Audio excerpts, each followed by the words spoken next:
아멘. 하나님의 긍휼한 마음의 제목을 삼고 함께 이 성령 시리즈 14번째 말씀 함께 은혜 받도록 하겠습니다. 여러분, 우리가 살면서 폭풍으로, 허리케인으로 어려움을 당한 경험이 있으십니까? 폭풍으로 물이 집 안으로 들어오면 많은 것을 잃게 되고 손해를 당하게 됩니다. 제가 플로리다에서 청년 때 학교 다닐 때에 밤새 비가 많이 왔습니다.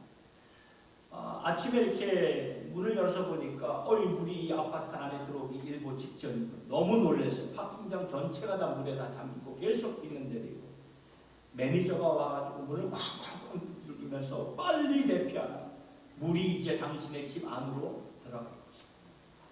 제가 난생 처음으로 경험한 그런 것이기 때문에 얼마나 당황스럽던지, 어떤 걸 챙겨야 될지 어찌할 바를 모르겠더라. 그 파자마 바람을 어떻게 해야 될지. 그래가지고 막 중요한 것은 냉장고 위에만 좀 놔두고, 가전제품들 냉장고 위에 들어와도 냉장고 위에까지는 차지 않겠죠. 그래서 제일 중요한 소지품만 챙겨가지고 허겁지겁 이렇게 빠져나갔던 기억이 나는데, 물론 이게 많은 그 비로 인해서, 홍수로 인해서 많은 것을 그래서 속상하고 난감했지만, 그러나 많은 것을 잃을 가운데 아무런 그러한 인명피해가 없었기에 이것 또한 감사한 일이었던 것입니다. 오늘 우리에게도 이러한 폭풍 같은 그런 어려움과 아픔들이 있지만, 이러한 가운데서 우리 주님은 우리를 위로하시고 만져주시고 세워주시는 줄 믿으시길 바랍니다. 오늘은 사도행전 27장의 말씀을 보면서 여기서 주는 내용을 좀 같이 참고해 보기를 원하는데요. 바울이 이제 모든 전도 여행, 1차, 2차, 3차 전도 여행을 마치고 로마로 가게 되지만, 그냥 자유의 몸으로 가는 게 아니라 죄수의 몸으로 로마로 가는 배를 타고 가게 됐죠.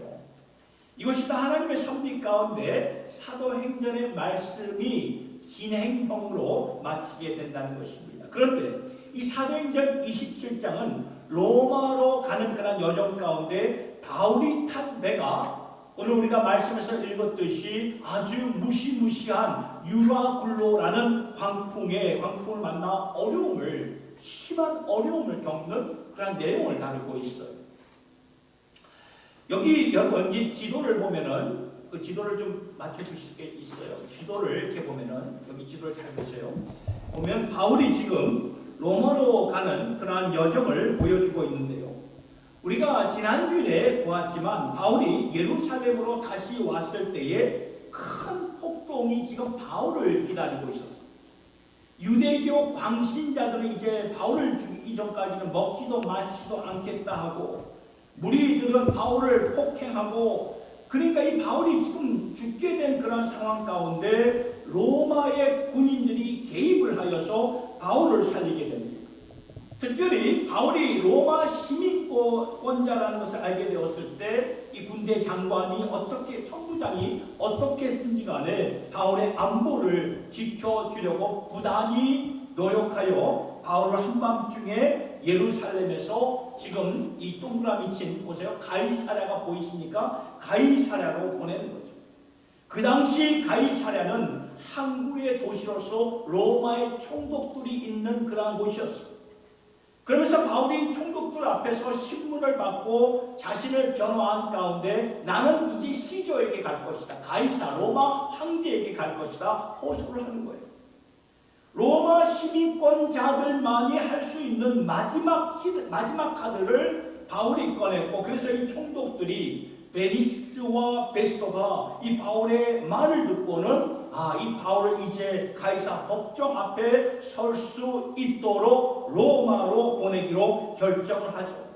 그래서 이 가이사랴에서 이제 옮겨가지고 시돈이라는, 두 번째 동그라미부터 시돈이라는 항구 도시로 가서 거기서 로마를 향한 항해가 시작되는데요. 오늘 본문의 말씀 1절을 보면은 이렇게 나와 있죠. 1절과 37절의 말씀을 보면 우리가 배를 타고 이달리아에 가기로 작정됨에 바울과 다른 제수 및 사람을 아구스도에 대해 백부장 율리오란 사람에게 맡기니. 그리고 37절을 보면 배에 있는 그 제수의 수는 전부 276명이다. 그러니까 이게 바울만 혼자 탄 것이 아니라 270명 제술들과 함께 탔다는 것입니다. 그러니까 팔레스타인과 수리아 지역에서 여러 가지 이유로 로마까지 가서 마지막 법정에 서야 되는 270명의 제수를 태우고 백부장 율리오와 이 군인들이 같이 타고 가게 되는데, 그래서 제일 먼저 가게 된 곳이 그 다음에 곳이죠. 무라라는 곳입니다. 소아시아 남쪽에 있는 항구 도시 무라에, 무라가 보십니까? 무라에 가서 거기서 배를 갈아타게 되는데 알렉산드리호라는 배를 갈아타게 돼요. 이 배는, 알렉산드리호 배는 이집트에서 온 배입니다. 그리고 그 당시에 로마의 많은 사람들에게 공급하는 곡물을 이 나일강 지역에서 농사하고 거둔 곡물을 배로 옮겼는데, 그 곡물을 실은 배를 이제 무라에 가서 죄수들과 바울을 태우고 군인들을 태우고 로마로 이제 가려고 했던 거죠. 말씀을 쭉 읽어보면은 이 무라에서부터 계속 서쪽으로 가면서 나중에 이탈리아, 저 보이시죠? 이탈리아로 가게 되는데, 가다가 갑자기 남쪽으로 가게 됩니다. 왜냐하면 오늘 말씀을 보니까 큰 풍랑 유라굴로를 만났기 때문에 더 이상 서쪽으로 갈 수가 없었어요. 그래서 남쪽으로 간신히 그레데라는 미항이라는 곳이 라는 섬에 잠시 머물게 되죠. 여기서 바울이 백부장에게 그리고 선장에게 제안하기를 더 이상 항해를 하면 안 됩니다. 여기서 멈춰야 됩니다. 라고 말을 합니다. 왜냐하면 바울은요, 전도 1차, 2차, 3차 여행을 다니면서 항해를 많이 했던 자입니다. 그래서 바다 날씨를 읽을 줄 아는 경험이 풍부한 자였고, 그리고 거기다가 영적인 예견까지 가지고, 영적인 예견을 가지고 말을 전했던 거예요. 지금 가면 큰일 납니다. 시간이 걸리지만 그래도 여기서 머물러야 됩니다. 그러나 오늘 말씀을 보면 선장과 배 주인은 바울의 말을 무시합니다. 무시하고 빨리 가려고 합니다. 왜냐하면 그들은 비즈니스를 하는 자들이에요. 비즈니스. 지금 이렇게 많은 곡물들을 싣고 빨리 로마로 가야 돈을 벌 수가 있거든요. 그렇지 않으면 자칫 잘못하다가는 여기서 겨울을 보내게 되고, 겨울이 시작되면은 이게 항해를 할 수가 없는 거예요. 지중해에 구름이 끼고, 여러분 그 당시에는 무슨 GPA가 어디 있습니까?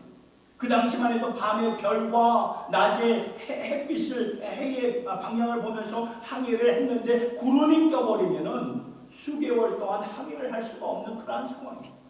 그렇기 때문에 무리를 해서라도 로마로 가야 된다 하면서 항해를 시작했는데, 그런데 가면서 무시무시한 유라굴로라는 광풍을 만나서 배에 탔던 모든 사람들에게 산 소망이 다 끊어지고 말죠. 그리고 나중에 말씀을 보면 배에 탄 사람들이 14일 동안, 약 2주 동안 아무것도 먹지를 못합니다. 그러니까 사경을 하게 되죠. 그래도 그런 사경을 헤매는 가운데서도 살려고 얼마나 발버둥 쳤는지 몰라요. 아무튼 여차 간신히 그 다음 이 동그라미 보니까 메리데라, 제 끝에 메리데라는 그러한 곳으로 가는데, 오늘날로 말하면 그 메리데가 몰타섬입니다. 몰타섬.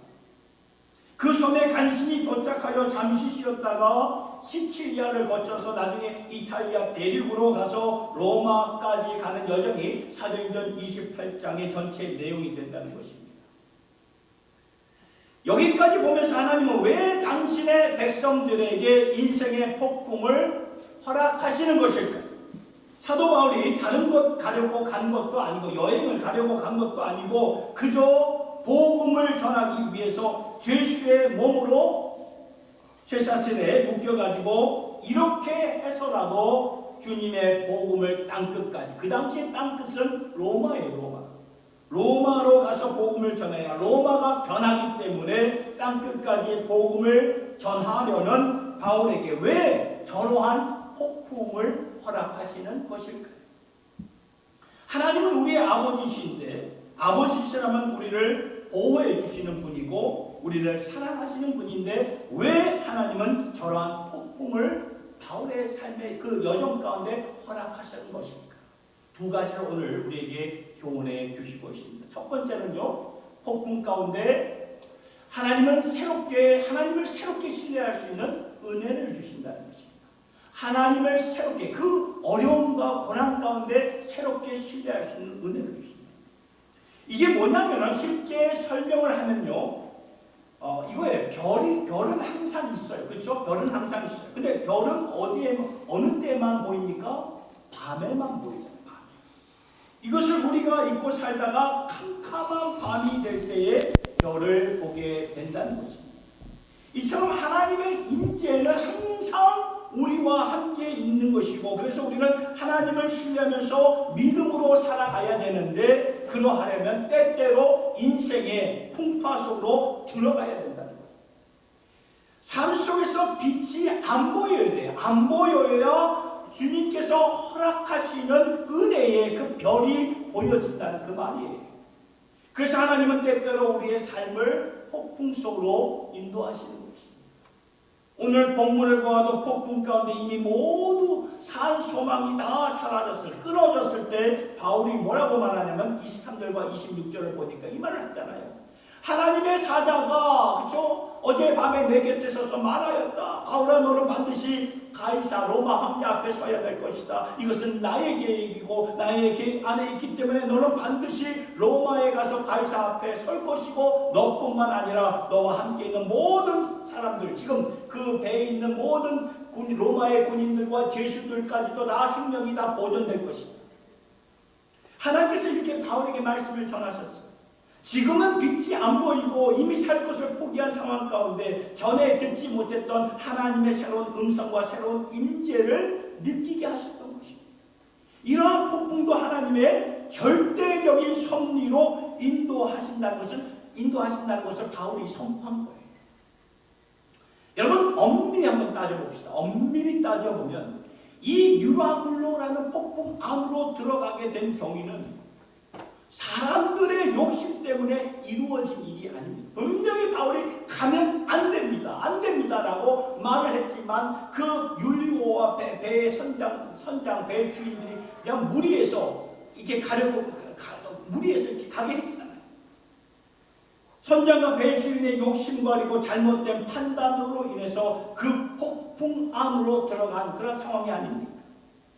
더 나아가 이 백부장 율리오도 바울의 말을 듣지 않고 이 선장과 배 주인의 말만 들었기 때문에 폭풍 속으로 들어간 거예요. 이게 뭐를 말합니까? 다 사람들의 오류요, 욕심이요, 죄 때문에 생긴 아픔인데, 그러할지라도 이것이 하나님의 그 전체적인 섭리를 막지 못한다는 거예요. 하나님께서 당신의 복음을 통하여 또 주님의 교회를 통하여 하나님을 믿는 자고 그 뜻대로 부르심을 입은 자들에게는 합력하여 뭐를 이루시죠? 선을 이루시기 때문에, 그렇죠? 아무도 그 하나님의 섭리를 막을 자가 없다는 것입니다. 아무리 하나님의 섭리는 사람들이 아무리 죄로 망가지고 부서진 상황이 되었을지라도 하나님의 섭리를 막을 자가 없어요. 더 나아가 빛이 안 보이는 어두움 가운데서 더 찬란하게 빛으로 말씀하시는 우리 하나님이 되신다. 여러분, 이 사진을 좀 여기 화면에 잘 보세요. 이 사진. 여러분, 이 사진은요, 동굴 속에서 찍은 사진입니다. 어디에 있는지 아십니까? 애리조나에 있어요. 애리조나에 있는데요, 아주 유명한 동굴입니다. 왜 유명하냐 하면은 저렇게 하루에 지정된 짧은 시간 안에 저 동굴 위에 있는 작은 구멍이 있어요. 작은 틈새가 있습니다. 그런데 그 틈새가 햇빛과 만나면서 그 빛이 동굴 안으로 쫙 이렇게 들어오는데, 그 들어올 때 동굴의 분위기가 이렇게 신기하게 변한다는 것입니다. 여러분, 이 사진만 봐도 가보고 싶지 않습니까? 저는 이 사진을 보는 순간 신기하다. 정말 오묘하기 그지없구나. 그러면서 그러한 이 빛이 임하는 그 빛을 바라보면서 문득 하나님의 말씀이 생각이 났어요. 그 말씀이 시편 139편 11절과 12절의 말씀이 떠올랐는데, 우리 같이 한번 읽어볼까요? 시작.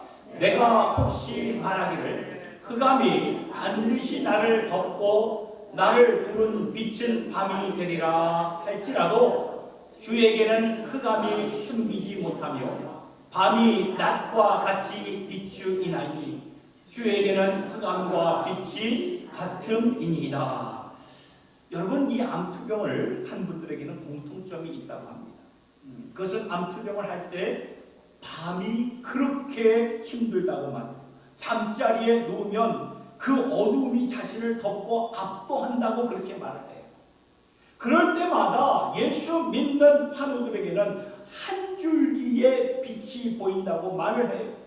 그것은 말씀의 한 줄기의 빛이에요. 그러면 그 어둠 속에서 그 말씀의 한 줄기의 빛을 잡으면 그 빛 가운데로 내가 거한다는 것을, 그러한 고백을 좀 듣게 되었습니다.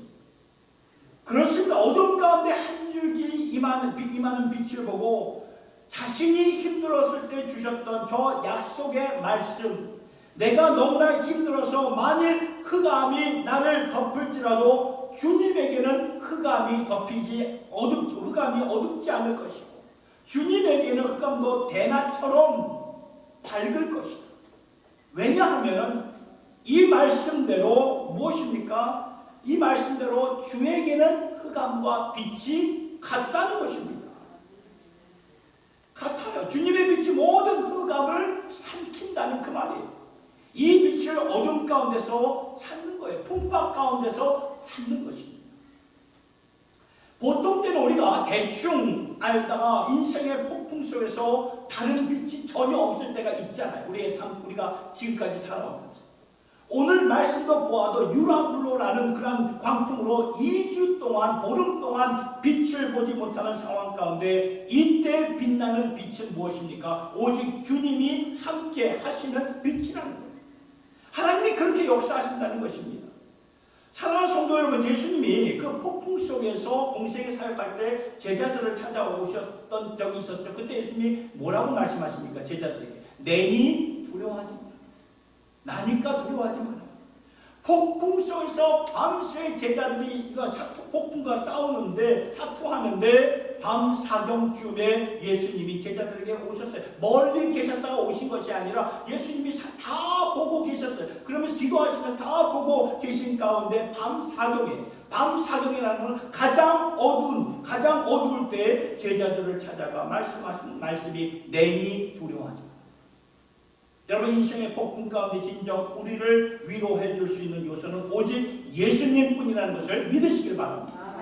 왜냐하면 예수님만이 그 인생의 폭풍을 잠잠하게 만드실 수 있는 분이 되시기 때문에 그래요.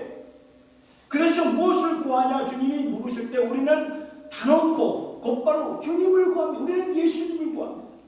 인생의 풍파 가운데 무엇을 구하겠니? 나는 예수님을 구하겠습니다. 이러한 고백이 될 수 있기를 예수님의 이름으로 축복합니다. 중세기의 토마스 아퀴나스가 깊이 기도를 수도원에서 기도를 하는 가운데 하나님께서 그러한 음성을 주셨다고 말합니다. 내가 무엇을 원하든지 원하는 대로 구하라. 그때 이 토마스 아퀴나스의 기도는 이렇게 말을 했다고 합니다. 같이 한번 외쳐볼까요? 시작. 그리스도 외에는 원하는 것이 없습니다. 다시 한번, 그리스도 외에는 원하는 것이 없습니다. 깊은 영성에서 깨달은 진리가 아닙니다. 그리스도 외에는 원하는 것이 없습니다. 내가 그리스도를 얻은 것이라면 다 얻은 거예요. 다 얻은 것이다. 만일 내 안에 그리스도가 없고 다른 것이 다 있다면 나는 여전히 어둠 가운데 허우적거리는 인생입니다. 그러나 그리스도 외에는 원하는 것이 없습니다. 우리가 이렇게 말할 때 우리는 다 얻는 거예요. 다 얻는 거예요. 이것이 인생의 풍파 가운데 우리가 주님께 드리는 우리의 진정한 기도가 되어야 된다는 것입니다. 이러한 기도 드릴 수 있기를 예수님의 이름으로 축원합니다.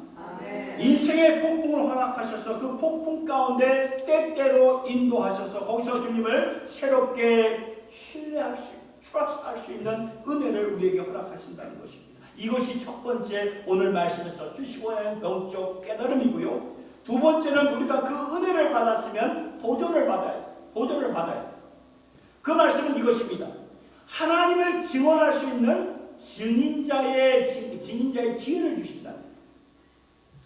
여러분, 우리가 인생 인생의 폭풍에서 주님의 위로를 받고 격려를 받고 도움을 받고 그러면 여기서 끝나는 것으로 생각하는데 아니에요. 아닙니다. 오늘 말씀을 묵상하는 가운데 폭풍 가운데 하나님을 새롭게 신뢰할 수 있는 은혜도 분명히 주시지만 폭풍 가운데로 인도하셔서 하나님을 새롭게 증언할 수 있는 증인자의 삶을 살게 하신다는 것을 이 사도행전 오늘 본문의 말씀을 통해서 새롭게 깨닫게 되었습니다. 하나님께서 여러분 왜 이렇게 이 여정 오늘 이 그 풍랑의 그 여정을 왜 이렇게 상세하게 자세하게 디테일하게 성경으로 이렇게 허락하신 것일까요? 바울이 그동안 전도 여행 1차, 2차, 3차 이 전도 여행을 다 다녔지만 이렇게 구체적으로 상세하게 길게 말씀한 적이 없어요. 그렇게 수많은 바울이 지역과 도시들을 다녔지만 그리고 에베소라는 지역에 가서는 2년 반 동안 있었지만 이렇게 24도행전 27장을 통해서 보름 동안 있었던 일들을 자세하게 설명한 적이 없습니다. 그렇다면 사도행전 27장에서 하나님은 왜 그렇게 바울을 자세하게 이 폭풍의 과정을 이렇게 자세하게 설명을 하셨을까? 그냥 우리는 바울이 로마로 가기 위해서 이렇게 어려운 가운데, 풍랑 가운데, 폭풍 가운데 여차여차해서 가게 되었다. 이 정도로 설명할 수 있지 않겠습니까? 뭐 굳이 길어봤자 한 4절, 5절로 이렇게 압축해서 말할 수 있지 않겠어요? 그런데 이 전체장 그리고 28장 그 시작까지 그 풍랑에 대한 여정의 그 바울이 로마까지 가는 그런 어려움에 대한 걸 왜 이렇게 자세하게, 상세하게, 디테일하게 말씀하셨어요? 그걸 설명하신 이유가 그렇게 많은 자세하게 설명하신 이유가 무엇이라고 생각이 되십니까? 묵상하는 가운데 하나님의 마음을 느꼈습니다. 무슨 하나님의 마음입니까? 바울뿐만 아니라 함께 타고 갔던 죄수들 몇 명입니까? 276명의 죄수들이 있었는데 하나님께서는 그 영혼들을 살리시고자 하는 그 긍휼의 마음을 이번 말씀을 통해서 이렇게 깨닫게 되었습니다. 여러분 성경이 이렇게 구체적으로 숫자를 말해주고 있지 않아요. 글이 쓴 적이 그렇게 많지 않습니다. 276명 그 배에 있는 우리의 수 그러니까 죄수들의 수는 전부 276명입니다. 보통 우리는 200명 내지 300명 이렇게 말하잖아요. 그런데 그렇게 많은데 성경에서는 분명히 276명. 이건 무엇을 우리에게 말해주고 있는 것일까? 저는 여기서요 한 영혼을 바라보시는 하나님 아버지의 가슴을 좀 느끼게 되었습니다. 이 풍파 속에서 한 사람 한 사람에게 바울이 믿고 의지하는 예수 그리스도의 음성을 듣고 그분을 신뢰할 수 있다는 것을 분명히 보여주신 하나님 아버지의 마음을 좀 보게 되었습니다. 여러분 잘 생각해보세요. 이 유라굴로라는 폭풍이 아니었더라면 절대로 이 사람들이 복음을 들을 수도 없었고 들었다고 할지라도 바울이 복음 전도자니까 전하지 않았겠습니까? 전하였다 할지라도 마음이 움직이지 않았을 로마의 군인들과 죄수들이 막상 이 폭풍 가운데 죽게 되니까 목숨이 지금 사경을 헤매는 그런 가운데 되니까 바울의 말을 듣게 되고 바울이 믿는 예수 그리스도의 말을 듣게 되는 거 아닙니까? 그러면서 저들 마음속에 바울이 믿는 하나님은 누구지? 나도 저 하나님을 믿어야 되겠구나. 그분을 신뢰해야 되겠구나. 그런 마음이 들지 않았겠습니까? 여러분 이 죄수 270명 중에는 많은 사람들이 예수를 믿었으리라 저는 봅니다. 그리고 백부장 율리오도 믿었으리라 봐요. 그래서 사람들의 이름들이 오늘 우리에게 구체적으로 이렇게 성경에서 알려주고 있는 것이 아닐까요? 폭풍이었기 때문에 유라굴로라는 그 폭풍이었기 때문에 하나님께서 새로운 문을 여셔서 복음 사역에 예수를 알리는 새로운 문을 여시고 계시는 것을 보게 된다는 것입니다. 저는 여기서 깨달은 것이 있어요. 그것은 이거예요. 바울이 로마로 가서 전도해야 된다, 선교해야 된다. 이것만이 하나님의 뜻이 아니라는 거예요. 전에는 그렇게 그냥 어쨌든 로마로 가서 전도하면 되지 이렇게 생각했는데 그것만이 아니고 저 로마로 가는 배 안에 타고 있는 한 명 한 명, 죄수들 한 명 한 명의 하나님의 가슴이 여기서 보여지더라고요. 폭풍 가운데 그들을 살리시고자 하는 하나님의 그 가슴, 그것이 바로 하나님의 긍휼하심이 아닙니까? 사도 바울이 여기서 이 상황 속에서 어떻게 사역을 감당했습니까? 보니까 긍휼한 마음을 가지고, 긍휼한 마음을 가지고 한 영혼이라도 잃어버리지 않기 위해서 배에 있는 모든 사람들에게 외치지 않습니까? 이제 소망을 가지시오. 소망을 가지시오. 로마 군인들은 죄수들이 도망칠 때 죽이려고 했던 그러한 자들 아니었습니까? 그때 바울은 로마 군인들에게 죽이면 안 됩니다. 안 됩니다. 다 같이 살아야 됩니다. 그 다 살리려고 바울이 얼마나 그 배에서 얼마나 애를 썼습니까? 나중에는 육지가 가까운 곳을 인지하고는 먹을 것을 줍니다. 2주 동안 먹지 못했는데 이제 먹어 기운 차려서 헤엄쳐 가지고 다 같이 삽시다. 바울의 긍휼한 마음이 이렇게 보여지는 거예요. 여러분, 바울이 전에는 열정을 갖고 하나님의 사역을 감당했어요. 비전을 갖고 사역을 했고요. 헌신하는 마음을 가지고 사역을 했어요. 그러니까 바울도 지금까지는 열정과 비전과 그 죽으면 죽으리라는 그런 마음으로 복음을 전했는데, 그런데 이 폭풍 가운데 하나님께서 주신 마음, 열정보다 비전보다 헌신보다 먼저 있었던 것은 바로 바울의 마음속에 주님의 긍휼한 마음이 있었던 거예요. 이게 압도했던 거예요. 바울의 마음에. 여러분, 이 로마 군인들에게 죄수들은요 그냥 죽어도 되는 자들, 하찮은 존재들이었어요. 물에 빠져서 죽는 자들 돼도 괜찮다, 그러한 자들 아니었습니까? 로마 군인들의 입장에서. 그러나 하나님은 그렇게 안 보신다는 거예요. 바울은 하나님의 마음을 가지고 한 명도 잃어버리면 안 된다 말했던 이것은 바로 바울에게 주님의 긍휼한 마음이 있었기 때문에 그렇다는 것입니다.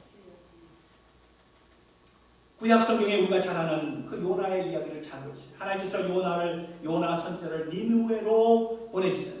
그 아수리아 수도가 니느웨, 그 수도로 보내시는데, 이 아수리아는 이스라엘의 철천지 원수지가 아니에요. 원수지. 그 사람들에게 요나야 너 가서 회개의 복음을 전하라. 이게 웬일입니까? 니느웨 사람들이 회개를 전하니까 이 니느웨 사람들이 이 회개를 하는 거예요. 그 왕부터 시작해서 어린 아이들까지, 심지어는 가축들까지, 동물들까지 금식을 하게 되는 거예요. 얼마나 철저하게 금식하며 하나님 앞에 나왔던지, 그 당시에 아마 살았던 이 가축들, 동물들은 멘붕 상태에 빠졌을 것이고, 주인들이 아무것도 안 주면서 너희들도 같이 금식하라.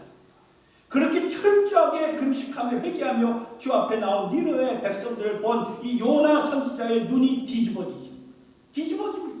하나님 어떻게 이럴 수 있습니까? 그래서 내가 니느웨를 안 가고 다시스로 도망치려고 했던 것인데 하나님 어떻게 이럴 수 있어요? 저 니느웨 사람들은 이스라엘의 철천지 원수고 적입니다. 세상에서 없어져야 할 인간들입니다. 세상에서 사라져야 할 나라입니다. 그때 하나님이 뭐라고 말씀하세요?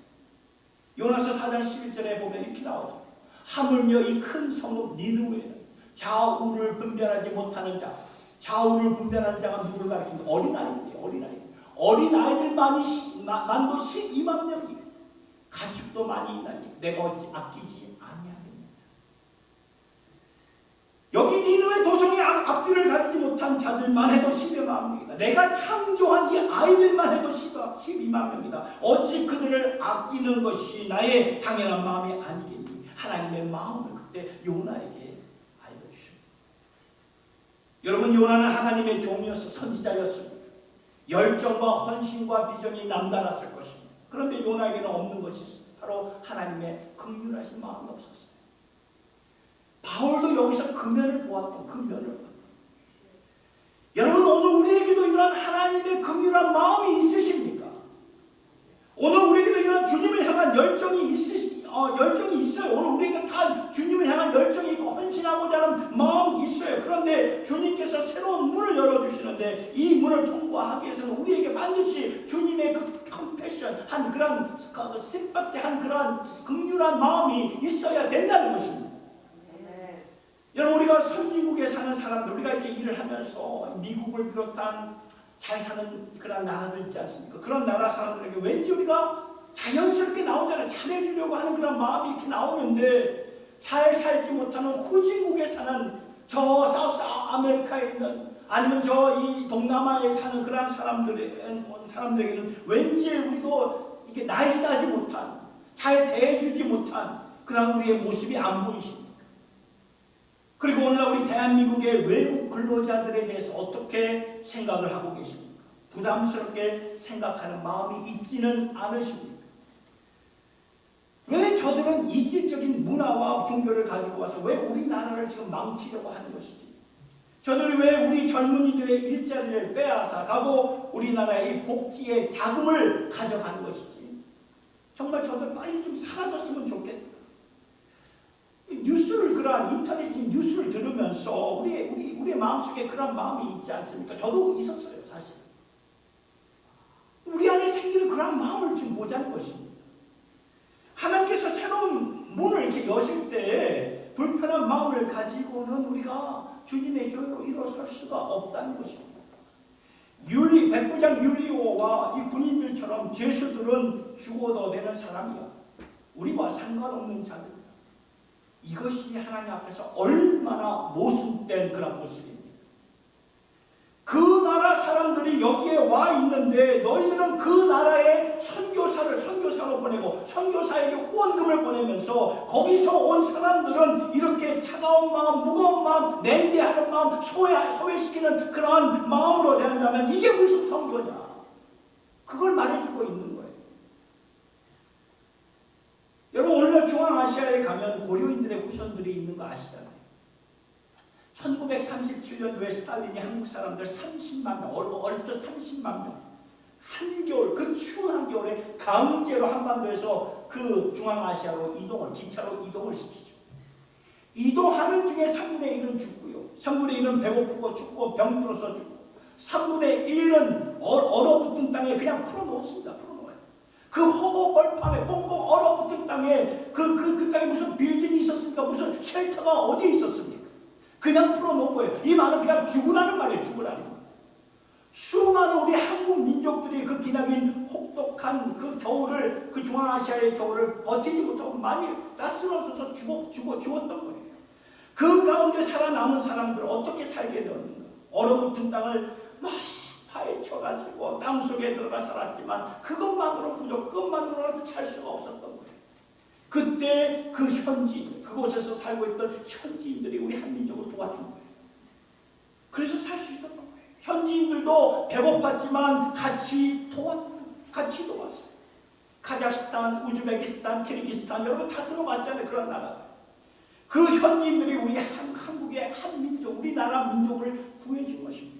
살려줬어요. 그리고 그들의 후손들이 지금 우리나라에 와서 외국 근로자들로 와서 살겠다고 발버둥치는데, 예수 믿는 주의 백성들, 그들에게 우리가 마음 문을 열지 못하고 주님의 긍휼하심이 없다면 어찌 우리가 하나님 앞에 설 수 있겠으며 어찌 우리가 선교한다고 말할 수 있겠냐, 그 말입니다.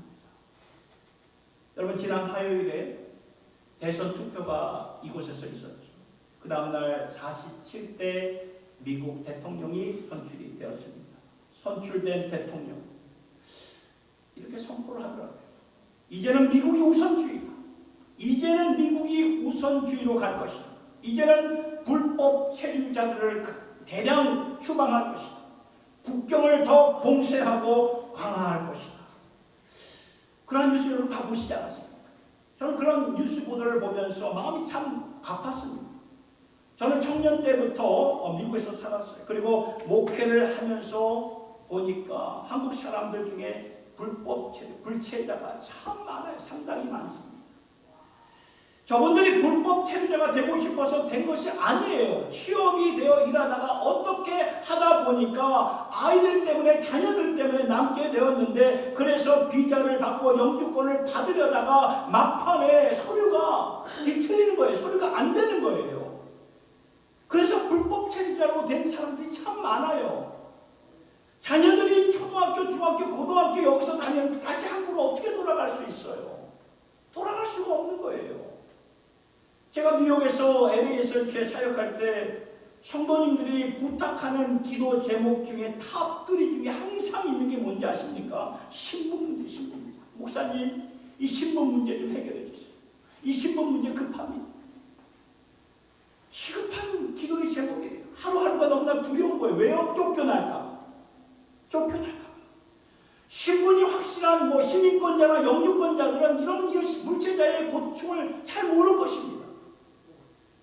오늘의 이민자들 이곳에 와서 자식들과 함께 살아보려고, 자식들에게 좀 더 나은 미래를 좀 주려고 난민으로 왔던, 탈북자로 왔던, 합법으로 왔다고 합법으로 이렇게 비자를 받아 왔다가 이렇게 불체자로 된 분들, 이곳에 와서 남아있는 자들에게 성도된 우리는 예수님의 긍휼한 마음을 가지고 저들에게 우리가 좀 다가가야 됩니다. 법적으로 보면은 옳고 그름이 분명히 나누어지지만 지금 우리의 지체들이 여러 가지 이유로 이렇게 불체자로, 불법 체류자로 살고 있다면, 여러분, 당신 법을 어겼으니까 회개하고 다시 학교로 돌아가세요, 이렇게 말할 수 있어요? 그렇게 말할 수 없다는 거예요. 못해요. 법적으로는 법적으로 봐야 할 기준이 있지만 영적으로는 그렇게 볼 수가 없다는 그 말입니다.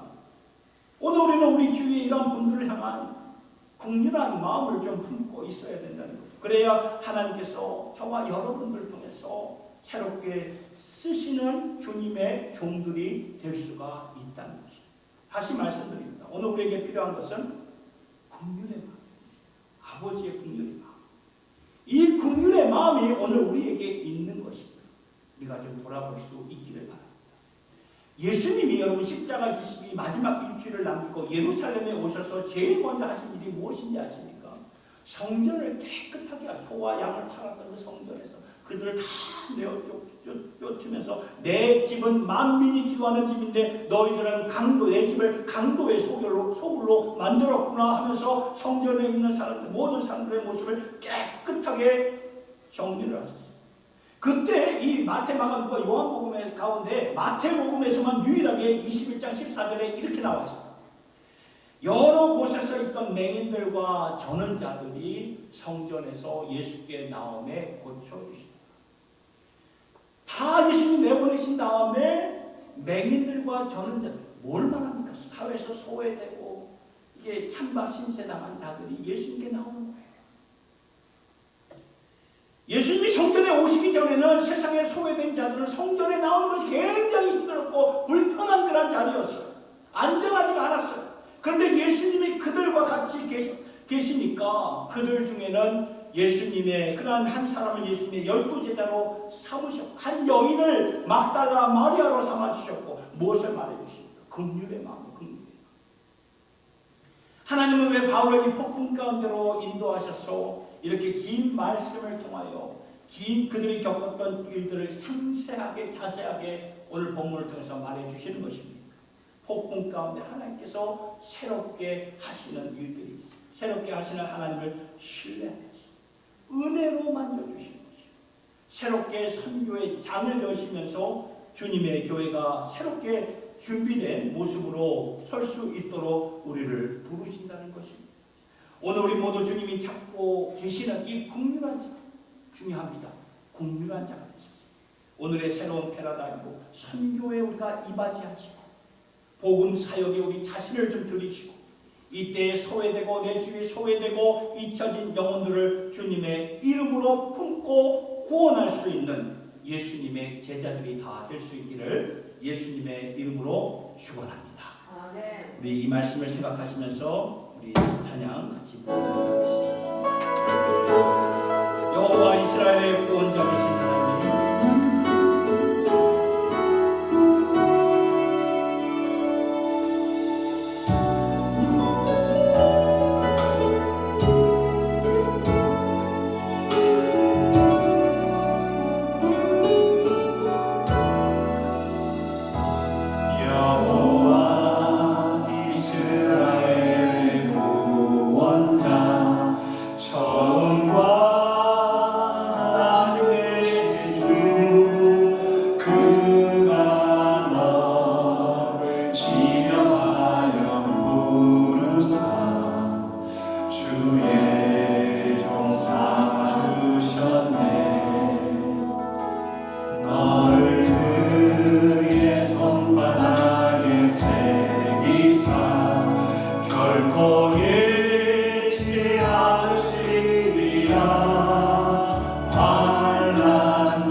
손바닥에 새기사 결코 잃지 않으시리라.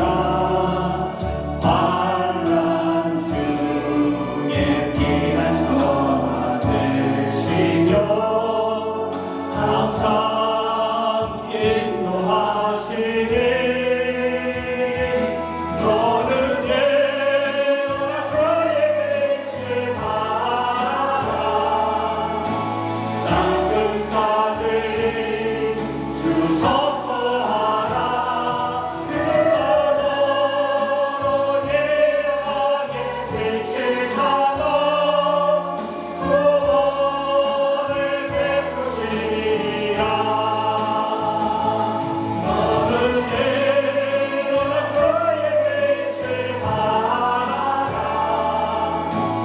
땅 끝까지 주 선포하라.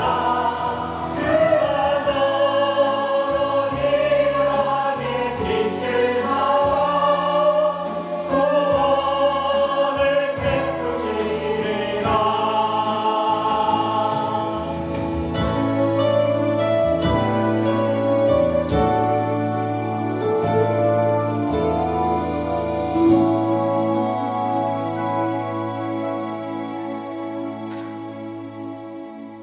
하나님 아버지, 주님이 오늘 이 성전에 들어오셔서 만민이 기도하는 길이구나 말씀하지 못한다면 주님, 우리가 주님 앞에 무슨 얼굴을 둘 수가 있겠습니까?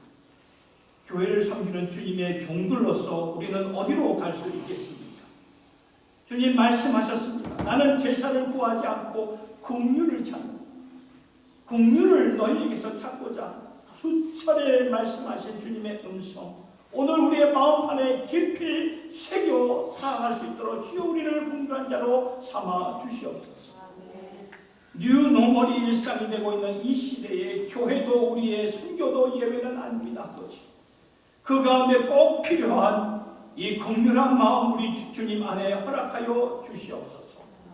내 생각과 마음을 살펴주셔서 혹 잘못된 것이 있다면 고쳐주시고, 예배를 통해서 고쳐주시고, 말씀을 통해서 고쳐주시고, 우리의 마음과 생각을, 자세를 새롭게 하여 주셔서 하나님의 새로운 사역을 잘 감당하는 주님의 종들, 주님의 교회 되게 하여 주시옵소서. 감사합니다. 인생의 폭풍 가운데 함께 하시며 내니 두려워하지 말아라, 염려하지 말아라 말씀하신 주님, 그리스도 외에는 더 이상 구할 것이 없고 더 이상 원하는 것이 없습니다. 주님이면 만족합니다. 충분합니다. 감사합니다. 오늘 우리가 이 예수님 때문에 그 은혜에 충만하고 예수님의 가슴으로 주님의 긍휼한 마음을 갖고 일어서는 저희들 모두가 되게 하여 주시옵소서. 예수님의 이름으로 기도드리옵나이다. 아멘.